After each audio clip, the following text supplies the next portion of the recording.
নজিরবিহীন বৃষ্টি ও ভয়াবহ বন্যা দেখা দিয়েছে মরুর দেশ সৌদি আরবে। মক্কা, জেদ্দা, আল বাহা এবং আসির প্রদেশে বন্যার কারণে রাস্তাঘাট ও আবাসিক এলাকা ক্ষতিগ্রস্ত হয়েছে।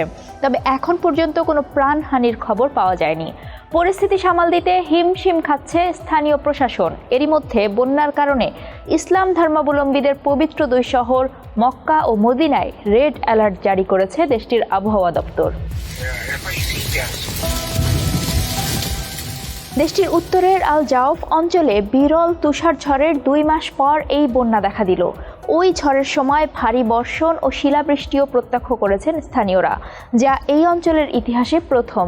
ধারণা করা হচ্ছে শুষ্ক প্রবণ এলাকা হিসেবে যে পরিচিতি আছে সৌদি আরবের, সেটিতে ব্যাপক পরিবর্তন আসছে। চলতি মৌসুমে সৌদি আরবের এই অপ্রত্যাশিত আবহাওয়া আসলে বৃহৎ পরিসরে মধ্যপ্রাচ্যেরই প্রতিচ্ছবি। আরব সাগরে সৃষ্ট নিম্নচাপের কারণে প্রতিবেশী দেশ সংযুক্ত আরব আমিরাত থেকেও বজ্রপাত, শিলাবৃষ্টি এবং ভারী বৃষ্টিপাতের খবর পাওয়া যাচ্ছে। এই পরিস্থিতি আরব অঞ্চল জুড়ে জলবায়ু পরিবর্তনের ভয়ঙ্কর রূপের বার্তা দিচ্ছে বলে মনে করছেন বিশ্লেষকরা। আনাদোলু এজেন্সির প্রতিবেদন বলছে, সৌদি আরবের আবহাওয়া বিভাগের পূর্বাভাস অনুযায়ী আরব সাগরে সৃষ্ট নিম্নচাপ আরও কয়েকদিন থাকতে পারে। 7 জানুয়ারি দেশটির জাতীয় আবহাওয়া কেন্দ্র লোহিত সাগরের উপকূলের কাছাকাছি অঞ্চলগুলির জন্য রেড অ্যালার্ট জারি করেছে এবং সতর্কতামূলক ব্যবস্থা নিয়েছে। রেড অ্যালার্ট জারি করা হয়েছে মক্কা, মদিনা এবং পূর্বাঞ্চলের কয়েকটি এলাকায়।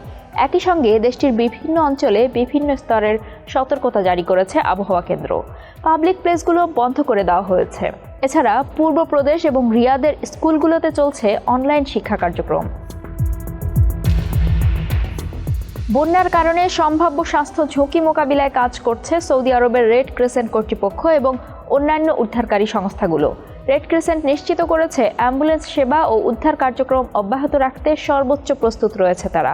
তবে অতীতে যথেষ্ট প্রস্তুতি না থাকা সহ নানান কারণে সংস্থাগুলোর কার্যক্রম সমালোচিত হয়েছে। বন্যায় ক্ষয়ক্ষতি এড়াতে নাগরিকদের সতর্ক থাকার এবং বিশেষত রেড অ্যালার্টের আওতাভুক্ত এলাকায় নিরাপত্তা নির্দেশিকা মেনে চলার পরামর্শ দেওয়া হয়েছে।